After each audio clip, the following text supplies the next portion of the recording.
Bien, determinación de la cantidad entonces mínima de cilindro o la cantidad de cilindro necesaria.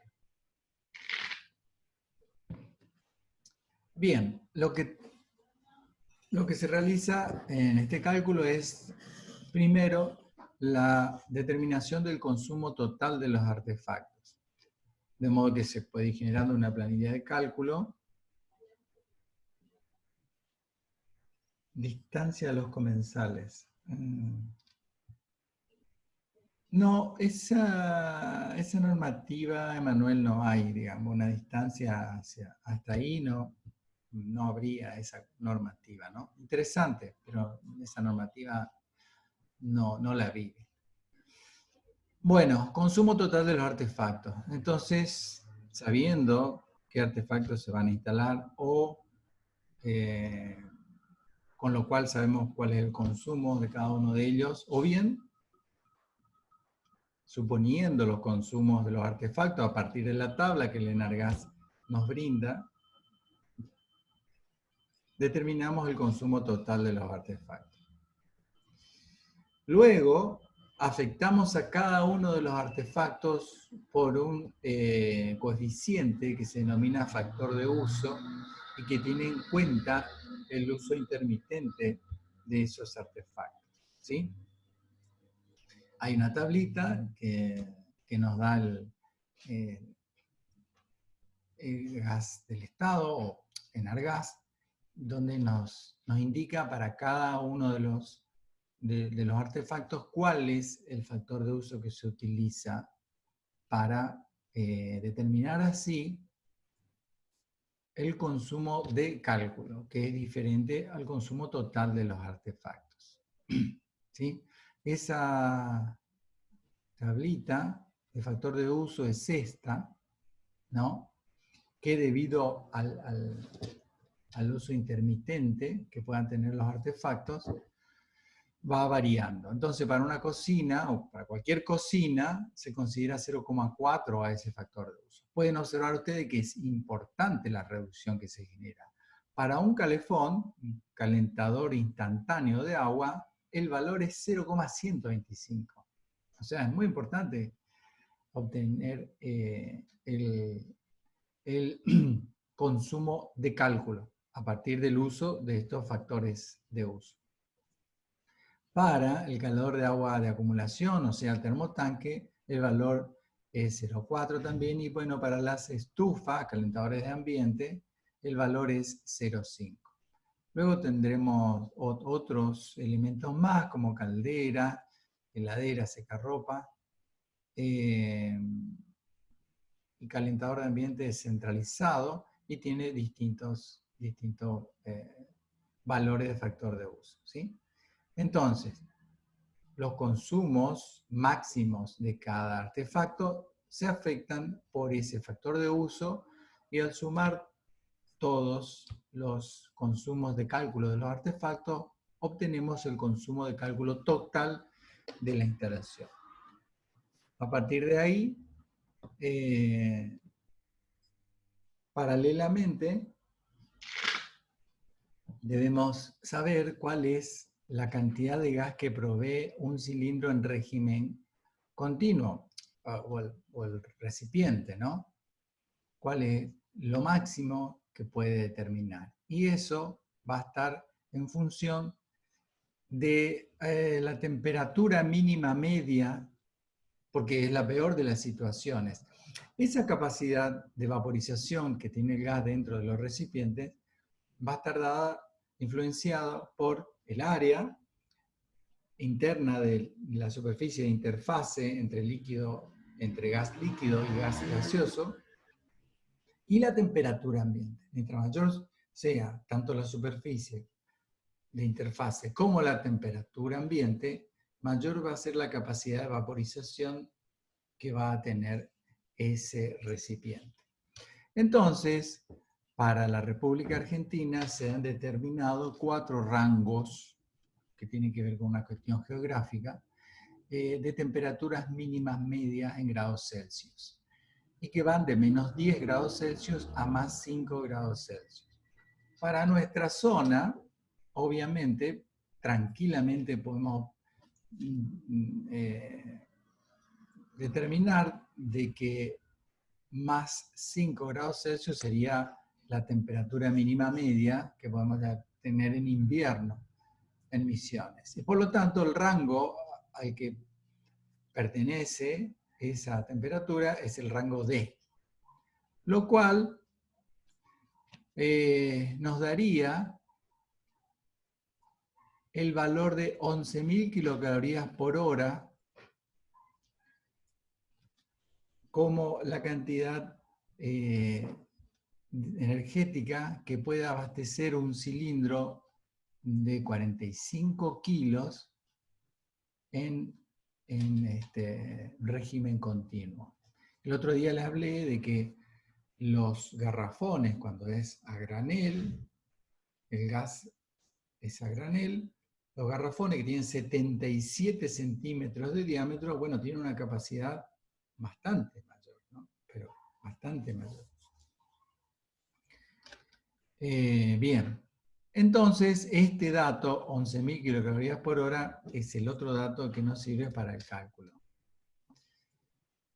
Teniendo el consumo de cálculo y la cantidad de gas que provee un cilindro en régimen continuo, un cilindro de 45 kilos, que es 11.000 para el caso de la provincia de Misiones, determinamos el número mínimo de cilindro, que es simplemente la razón, la división entre el consumo de cálculo y la cantidad de gas que provee el cilindro, ¿no?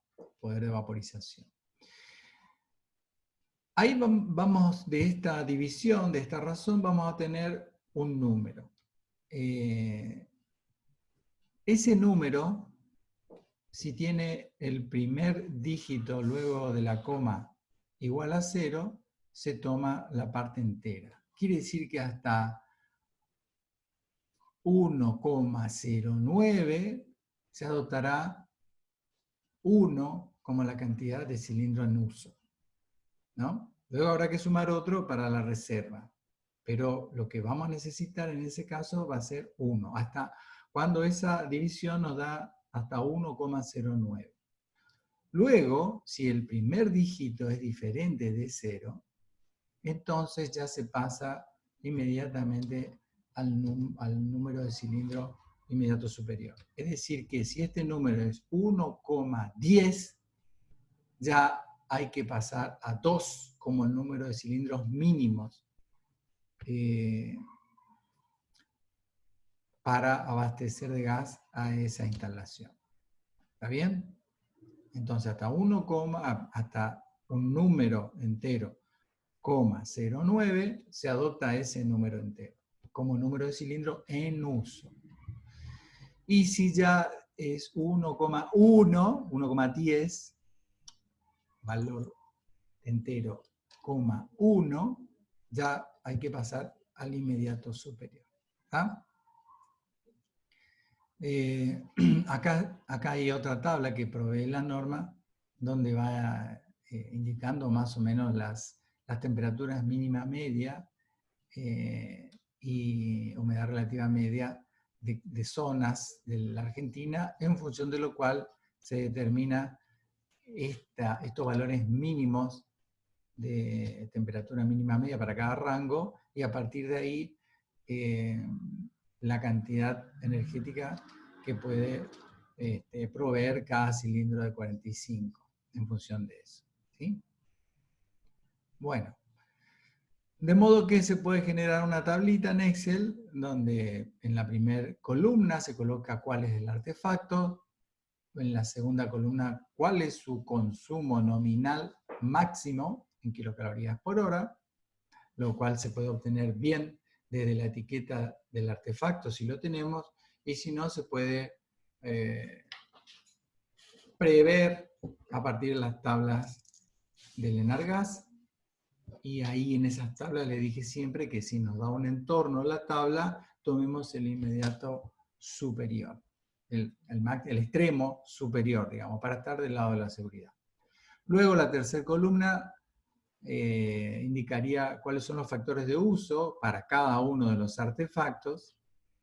Y luego multiplicando entonces el consumo máximo del artefacto por el factor de uso, obtendríamos el consumo de cálculo de cada uno de los artefactos. Sumando toda esta cuarta columna, obtendríamos el consumo de cálculo de toda la instalación. Luego, determinamos el número de cilindros para el uso, que sería el consumo de cálculo total, dividido el poder de vaporización de un cilindro, ¿no? Ahí tenemos entonces el número mínimo o el número necesario de cilindros para uso. De modo que el número total de cilindros va a ser a ese número determinado anteriormente por 2, incorporando todos estos otros cilindros para la reserva.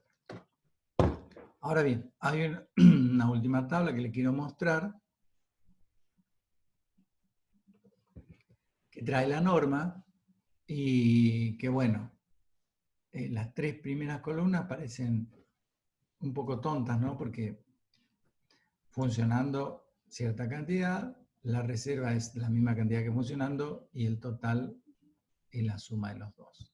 Bien, pero lo que destaco de esta tabla es esta última columna que nos indica cuáles son las distancias mínimas reglamentarias de estos grupos de cilindros a aberturas, a instalaciones eléctricas, a fuegos abiertos, ¿no? Abertura y fuego abierto, ya ven ustedes cómo acá va aumentando, sigue siendo 2 metros, igual que en un equipo mínimo, ¿no? Un gabinete mínimo de 2 cilindros, acá cuando hay 4 cilindros hay 2 metros. Y luego, a medida que va aumentando la cantidad total de instalados, de cilindros instalados en el lugar, lo que serían baterías de cilindros, acá ya es batería, 4, todo baterías, va aumentando la distancia a aberturas y a fuegos abiertos, instalaciones eléctricas. Esto es interesante, bueno, porque fíjense, si tenemos, como en el caso que les mostré, 12 cilindros, una batería de 12 cilindros, deberíamos respetar una distancia de 7 metros hasta una abertura, hasta una luminaria, ¿no? Ya es una distancia considerable, ¿no? Bien, perfecto.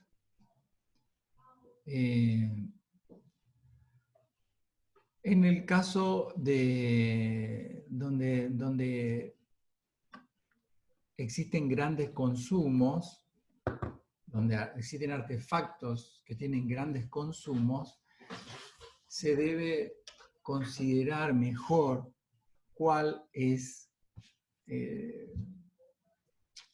el consumo diario que va a tener esa instalación. Recuerden, como le dije al principio de la clase, de que todo este cálculo está basado para que por lo menos 15 días dure la provisión de él o el grupo de cilindro en uso. 15 días, por lo menos durante 15 días no haya que llamar al proveedor del servicio para que haga un recambio de los cilindros. ¿Sí? Bien, pero hay lugares donde hay algunos artefactos que tienen una potencia mucho mayor, ¿no? Entonces, en esos casos es mejor determinar más precisamente cuáles son los horarios y, bueno, en función del consumo que tiene esos artefactos, en realidad cuánto se va a necesitar, ¿sí? Entonces, por ejemplo, para el caso de una tintorería, que pueda llegar a tener solamente dos artefactos, pero fíjense, un artefacto tiene 30.000 kilocalorías hora y el otro artefacto, un secarropa, tiene 15.000 kilocalorías hora. Entonces, hay que verificar cuántos cilindros se necesitarían en ese caso, estimando 15 días, 15 días para el uso tranquilo de un cilindro, ¿sí? Para eso se utiliza el poder calorífico del gas, la cantidad de metros cúbicos de gas gaseoso que puede proveer un cilindro de 45 kilos, que es de 24 metros cúbicos, ¿no? El poder calorífico del gas que se va a utilizar, que como yo les dije, el gas manufacturado que se fabrica en la Argentina es entre el tipo 1 y el tipo 3, el tipo 1, ¿no? Que tiene un poder calorífico de 22.380 kilocalorías por metro cúbico. A partir de ahí determinamos que la cantidad de kilocalorías de un cilindro de 45 kilos está en los 537.000 kilocalorías por cilindro, ¿sí? A partir de ahí verificamos esa vaporización, verificamos si con la vaporización que provee un cilindro, cuál sería la cantidad mínima de cilindro, o sea, necesaria, ¿no? Entonces, teniendo en cuenta el rango de la zona, que para nuestra zona es el rango de 11.000 kilocalorías por hora, y además, ¿cuál sería dentro de esa planilla? ¿Cuál sería? A ver si tengo, no tengo. Pero en una planilla habría que hacer, en este punto acá, determinación del consumo total horario de los artefactos, habría que generar una tabla, la norma indica más o menos cómo sería la tabla esa. En una tabla Excel uno coloca desde, supongamos, en una casa una tintorería, supongamos que abre a las 8, o sea, se pone a trabajar a las 8 de la mañana. Bueno, para eso antes llega alguien y empieza a entrar en régimen los artefactos, por ejemplo la caldera. Supongamos que la caldera necesite 1 hora para llegar a su punto de régimen, para empezar a funcionar, ¿no? Entonces alguien tiene que ir antes. Por lo tanto, la tabla arrancaría desde, no sé, las 6 de la mañana o las 7 de la mañana, cuando se pone en marcha esa caldera, para que pueda trabajar a partir de las 8. Entonces ya a las 6:30, 7 de la mañana, empieza su consumo, ¿no? Y luego puede que no trabaje todo el día o puede que trabaje en forma intermitente. Entonces, hora por hora, de 7 a 8, de 8 a 9, de 9 a 10 y así hasta, no sé, la 1 de la tarde. No, se hace en forma continua, supongamos hasta las 6 de la tarde, 18 horas. Hora a hora, ¿cómo serían los consumos de ese artefacto? Lo mismo con el secarropa. A lo mejor el secarropa dicen, bueno, todo el proceso de secado de la ropa lo hacemos de tarde. Entonces, durante la mañana, nada. Pero lo ponemos a las 2 de la tarde, a las 14 horas, empieza a funcionar hasta las 18, supongamos 18 horas, ¿no? Y la caldera lo mismo, supongamos que digamos, no, bueno, funciona hasta las 2 de la tarde, después ya la desconectamos. Bien, todos esos valores horarios se van cargando en esta tabla. Ahora bien, va a haber momentos donde algunos de estos artefactos trabajan al mínimo, supongamos, y luego al máximo. Bien, eso tiene que ser detectado también. Estoy hablando de una tintorería, pero puede ser para otra actividad también, ¿no? Entonces, ahí se determina en ese horario donde hay el máximo consumo para determinar acá cuál sería el número de cilindros necesario, ¿sí? Entonces, máximo consumo en ese horario dividido el poder de vaporización del cilindro 45, y ahí obtendríamos un número necesario. Acá recuerden que se determinó otra cantidad en función de la duración de la carga, ¿no? De los consumos diarios y de que queremos de que durante 15 días no tengamos que reponer los cilindros que están en uso, ¿no? O los cilindros que están en uso. Entonces, acá hay una verificación y acá hay una determinación del número necesario de cilindro y acá hay otra determinación en función del consumo máximo. Uno es para que dure 15 días y el otro es para que pueda asistir a la instalación en su momento de consumo máximo. De modo que el número necesario definitivo va a ser el máximo entre las dos verificaciones. ¿Está? Y de esa manera se obtiene el uso, la cantidad mínima de cilindros en uso, y luego automáticamente cuál va a ser el número total a partir de incorporar la misma cantidad como número de cilindros en reserva. Y ahí obtenemos la cantidad total. A partir de ahí habrá que ver, bueno, en qué lugar se coloca, respetar la distancia, respecto a abertura, respecto a electricidad, respecto a fuego abierto. Bien. Una pregunta es si estos, por ahí me hacen la pregunta si estos cilindros pueden colocarse contra el muro medianero. Sí, pueden colocarse contra el muro medianero. No habría problema con eso. ¿Pueden colocarse debajo de una escalera de hormigón armado, por ejemplo? Sí, pueden colocarse debajo de una escalera de hormigón armado, pero para aprovechar el lugar a veces se coloca debajo de una escalera, ¿no? Pero el cielo abierto se cuenta a partir del filo exterior de la escalera hacia afuera, ¿sí? O sea que bien puede armarse este gabinete respetando el filo de la escalera, el filo exterior, no el que da contra la pared, supongamos que esté dando contra una pared, sino respetando uno de los filos. Profe, ¿Sí? le pregunto si a uno nos da tipo muchos de esto, ¿por qué no pondría un garrafón o un tanque directamente? Esa definición va a depender de la empresa prestataria del servicio.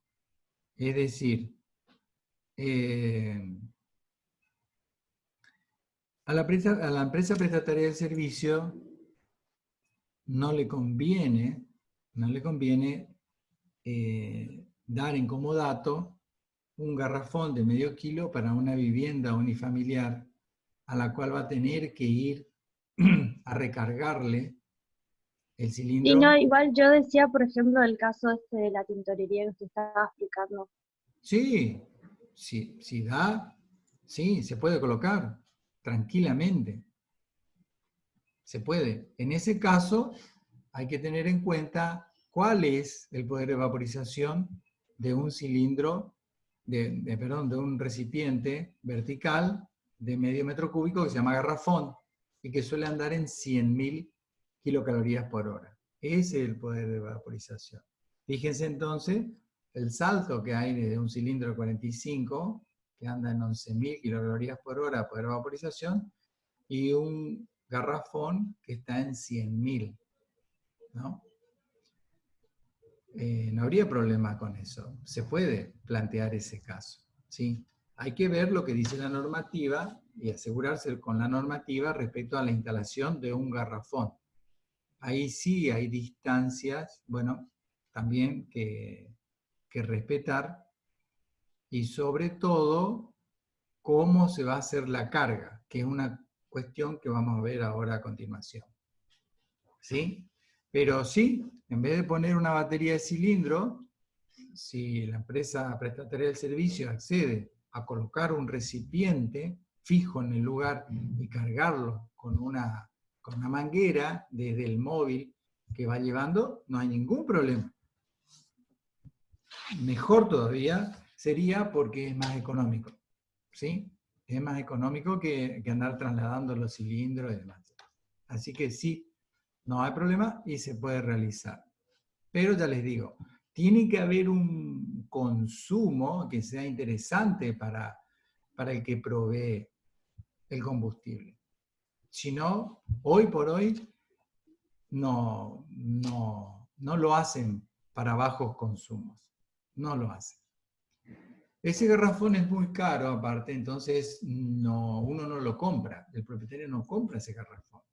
Lo que hace la empresa prestataria del servicio, la que te vende el gas, es te da el garrafón gratis, en comodato. Obviamente que lo que te pide, lo que va a ser necesario en ese contrato de ese garrafón que te dan como dato, es que vos les compre a ellos el combustible y no a otra empresa. ¿Ok? Y de esa manera, bueno, ellos garantizan que tienen esa venta, ¿no? Así que los garrafones no se compran, se venden en comodato. Bien, espero que haya quedado claro ese Sí, tema. gracias. Por nada. Bueno, hablando entonces del tema de los recipientes, que ya hemos hablado en clases anteriores, y hablando un poquito más de eso, los recipientes también tienen su distancia, lo hemos visto en la clase pasada. Los garrafones pueden instalarse contra las medianeras, pueden instalarse pegados a la vivienda, hay que tener cuidado con las distancias, obviamente, a las aberturas, a los fuegos abiertos, a las instalaciones eléctricas, que puedan generar una chispa, una luminaria, una tecla. O sea, si hay un caño que está empotrado de instalación eléctrica, no representaría un peligro, pero si hay una caja de paso que está por donde pasan los conductores o un tomacorriente, ni hablar un tomacorriente por supuesto, deben conservarse distancias mínimas de separación. Y como les dije la clase pasada, tener un garrafón de medio metro cúbico no es lo mismo que tener 2 garrafones de medio metro cúbico. Las distancias que deben conservarse son diferentes. Si hay 2 garrafones de medio metro cúbico, es como tener 1 metro cúbico de gas ahí y se debe respetar las reglamentaciones para la instalación de 1 metro cúbico. Es como si tuviéramos un tanque de 1 metro cúbico instalado ahí, un tanque horizontal de 1 metro cúbico. Tenemos 2 verticales, lo mismo. Bien. Una de las cuestiones normativas para la carga de estos recipientes, ya sean garrafones o tanques, es que no puede pasar la manguera por debajo de lugares cubiertos. O sea, por ejemplo, acá enfrente, en el comedor regional de la Universidad Nacional de Misiones,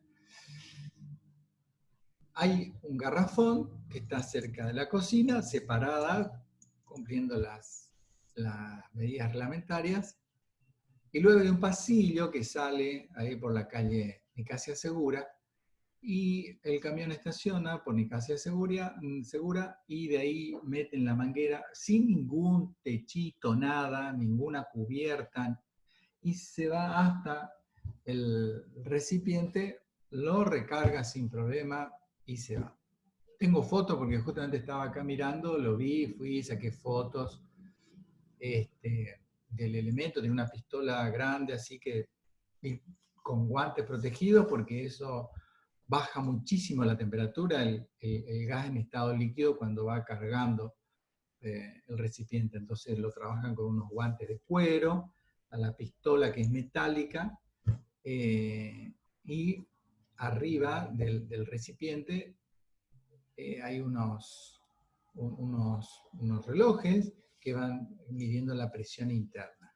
Entonces no se mide líquido, se va midiendo presiones internas. Entonces nunca se carga al completo, a full el recipiente, sino siempre se carga al 90% siempre de la presión nominal, que no es la máxima que resiste, porque resiste mucho más, doble.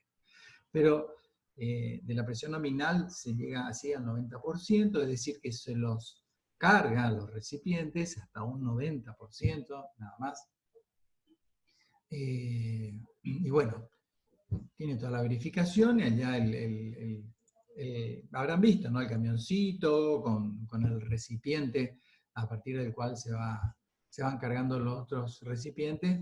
Tiene un medidor mecánico ahí que va marcando el flujo que va saliendo y de ahí mide la cantidad entonces de gas de forma líquida que se utilizó. Y luego se pasa la factura y se cobra exactamente eso. Perfecto.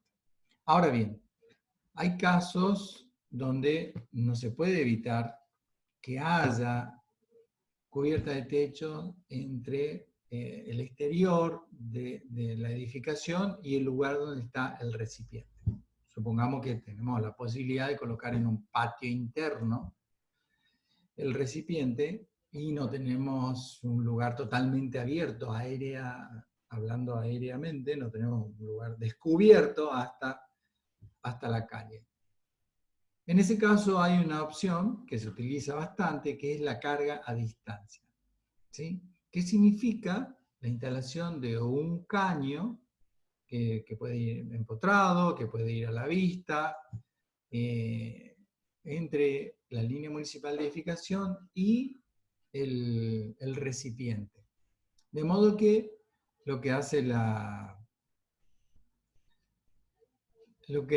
empresa prestataria es acercarse a ese lugar donde está ese gabinete, donde se le produce esa descarga. Acá tienen unas fotos de un local en Posadas.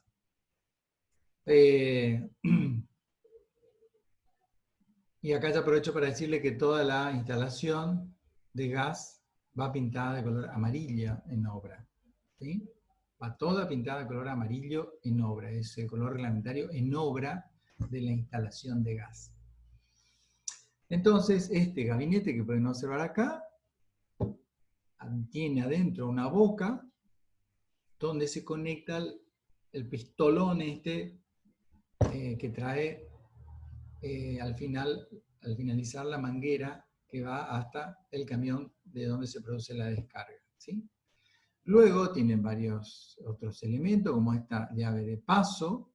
Luego tienen una válvula antirretorno, una válvula de bloqueo, elementos puntuales que hacen a la seguridad.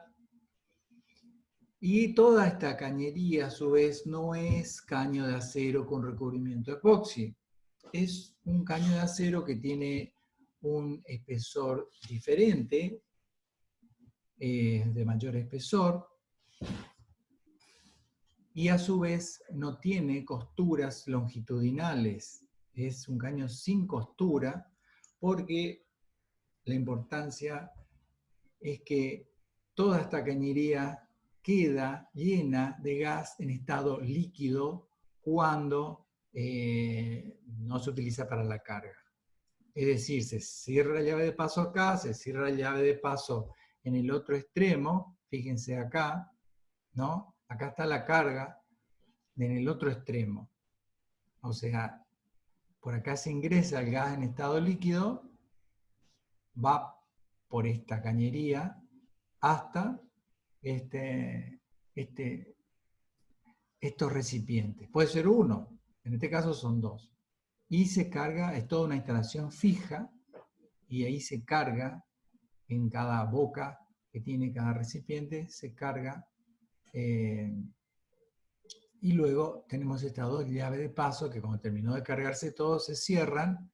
Y toda esta cañería interna que ven acá, que va hasta acá, queda llena de gas en estado líquido. Por lo tanto, ese material de esa cañería es especial, no es una cañería común, ni es acero con recubrimiento epoxi, ni acero con recubrimiento polietileno. Es otro tipo de cañería, ¿sí? Schedule 80 es una denominación que tiene que ver con el espesor que tiene que tener. Y todos estos accesorios que ven acá, este codo, esta otra unión doble, entre rosca con tuerca, la llave de paso, estas son todas Son todos elementos especiales, serie 2000 se denominan, que tienen una constitución especial para trabajar bajo estas condiciones. ¿Está? No es una instalación común de gas, es algo especial. ¿Está bien? Bueno, a su vez, bueno, esto, supongamos, esto es un local comercial que está en una esquina, en Posadas, esto es la vereda, y los recipientes se encuentran en este patio interno. Por lo tanto, no se podía pasar, no se puede pasar con la manguera por acá, por dentro del local hasta llevar hasta allá, porque reglamentariamente no es aceptado. Por lo tanto, lo que hicimos en esa ocasión fue diseñar una cañería de carga a distancia. Esa cañería, como local tenía mucha vida ya, no sé cuántos años, 40, 50, 60 años de vida tenía ese local, no quisimos romper las paredes existentes que eran de 45, son de 45 centímetros de ancho y con una mampostería que tenía como mezcla asiento una mezcla media de barro. Olvídate, no quise ni saber de tocar eso, llegaba a tocar eso y después tenía más problemas arreglando toda la pared. Entonces lo que hice fue llevar por encima de la cubierta de techo, que por suerte es un local solamente de planta baja. Entonces llevé por encima de la cubierta de techo, por el muro medianero, fijándolo al muro medianero, pasé por encima de este remate muy lindo de mampostería, antiguo que tenía, ni lo toqué, apenas lo pasé por afuera, y de ahí bajé externamente, ¿sí? Como pueden ver acá, exteriormente bajé la cañería con grampas omega hasta el gabinete de carga, ¿sí? Bueno, eso es básicamente el proyecto.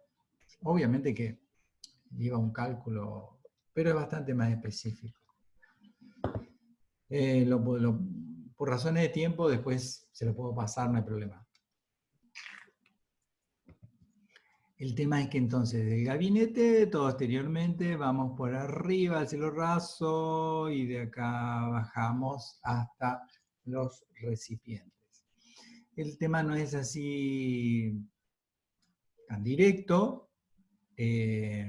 Acá hay válvulas de nivel que van corrigiendo el flujo por si hay algún exceso de presión dentro de esta cañería que de por sí ya tiene una alta presión, 7 kilos por centímetro cuadrado aproximadamente, para que el gas permanezca en estado líquido, ¿sí? Entonces, a partir de acá, bueno, ya antes que eso, fíjense, también hay un caño que se dirige hacia arriba a los 4 vientos, ¿no? Más arriba de esta cañería hay un desvío que va hacia el gabinete de carga. Y hacia arriba continúa este otro caño que va hasta los 4 vientos, y ahí hay una válvula que, como un venteo, produce, de ser necesario, si hay un exceso de presión, un alivio, ¿no? Entonces, son todos elementos especiales, elementos que hay un lugar en Posada que conozco que puede llegar a tenerlo, que está por la avenida Uruguay, y si no, yo directamente me comunicaba con Buenos Aires a un par de distribuidores. ¿Por qué un par de distribuidores? Bueno, porque había un distribuidor que construía y tenía mejor precio. Ese distribuidor le vendía algún accesorio al otro distribuidor, y ese otro distribuidor lo vendía, pero con un precio diferente por el hecho de ganar también en su negocio, ¿no? Entonces había cosas que vendía que compraba a un distribuidor y otra a otro. El tema es que todo esto es, bueno, bastante caro y por lo tanto hay que hacer un buen cómputo de materiales que surgen del proyecto, de este proyecto, porque al traerlo todo de Buenos Aires, bueno, hay un tema de que te falta un codo, te falta una T, significa todo un retraso en el tiempo de obra al tener que pedirlo de vuelta a Buenos Aires y traer todo allá. Entonces hay que ser muy cuidadoso con esto. Por suerte, en Posadas ya hay una casa que provee de esto. Trabajé un par de veces con esa casa y entonces ahí hay una cuestión más rápida en el hecho que si falta una piecita, porque a veces en obra es muy difícil que coincida exactamente todo el cómputo con lo que es la realización en obra, ¿no? Bien. Bueno, acá tienen una foto de una panadería en Posadas que tiene su carga a distancia. Acá está el pistolón del cual les hice mención. Y acá está el gabinete que, fíjense, idearon de otra manera el gabinete y llevaron la carga a distancia por el contrapiso. ¿Sí? Acá está la válvula antirretorno, la llave de paso. Hay formas de llevar. No le digo que esta sea la forma ideal de hacerlo. Hay una disposición en que se deben colocar los distintos accesorios, ¿no? Uno después del otro. Fíjense que este tiene acá la válvula antirretorno, luego la llave de paso, no hay más nada, es muy sencillo. En cambio, esta instalación que hicimos, que es anterior inclusive a la de esa panadería, tiene de otra manera realizado. Acá tiene la extensión, el bloqueo, la llave de bloqueo de otra manera. Bueno, en fin. El asunto es que todo este diseño debe ser aprobado por una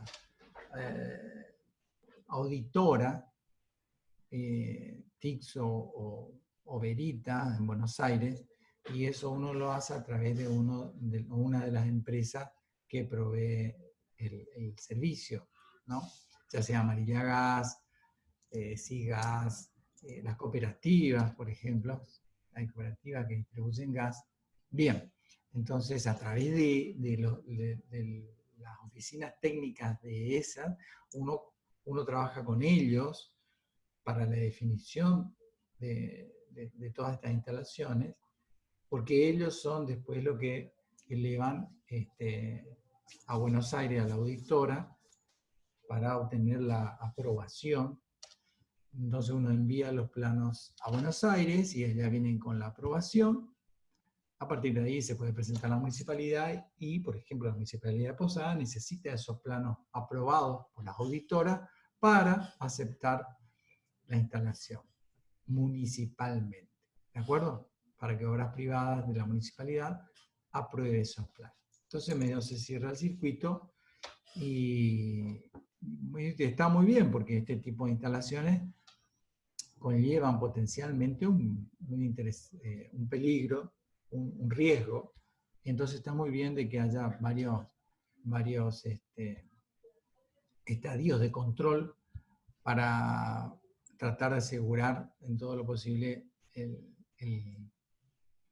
el buen uso, la buena instalación, construcción y uso de estos sistemas, ¿no?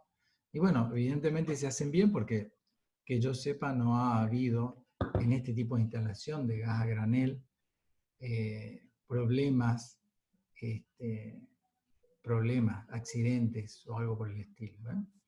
Acá es donde, este es el camioncito que trae todo el gas en estado líquido. A partir de acá, con esta bombita, se procede a llevar por esta manguera el gas líquido y de aquí la cañería que va hasta el o los recipientes. Acá en esta bombita es donde está el registro de cuánto gas se va cargando, ¿no? Para después pasar la factura. Bien. Acá hay un pequeño detalle frontal, ¿no? Desde este punto es donde sale la cañería que va hasta el gabinete de carga en la línea municipal de edificación. De ahí llega hasta acá y de acá se produce la distribución a los dos recipientes, a los dos garrafones. Pero también en ese punto, como pueden observar, aparece una pequeña válvula de nivel que tiene un registro de seguridad ahí también. Luego tenemos una llave de paso antes de cada garrafón, que son estas dos, y de ahí se conectan mediante uniones dobles, que son estas dos que pueden observar acá, se conectan al garrafón, en forma rígida. Luego, por otro lugar, los garrafones se conectan mediante estas conexiones flexibles, que son esta y esta, ¿ven? Al colector, que es este elemento acá, que ya conocen ustedes porque lo describimos hace un ratito.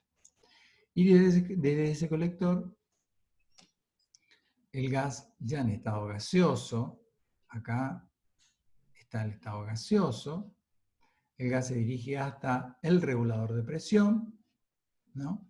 Acá abajo estaría el pequeño orificio de alivio del venteo, y desde acá continúa unión doble mediante la distribución al consumo, ¿sí?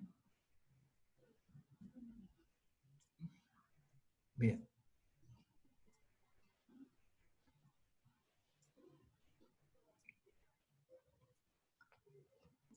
Esto tengo que cambiar. Es viejo ya, a esta altura.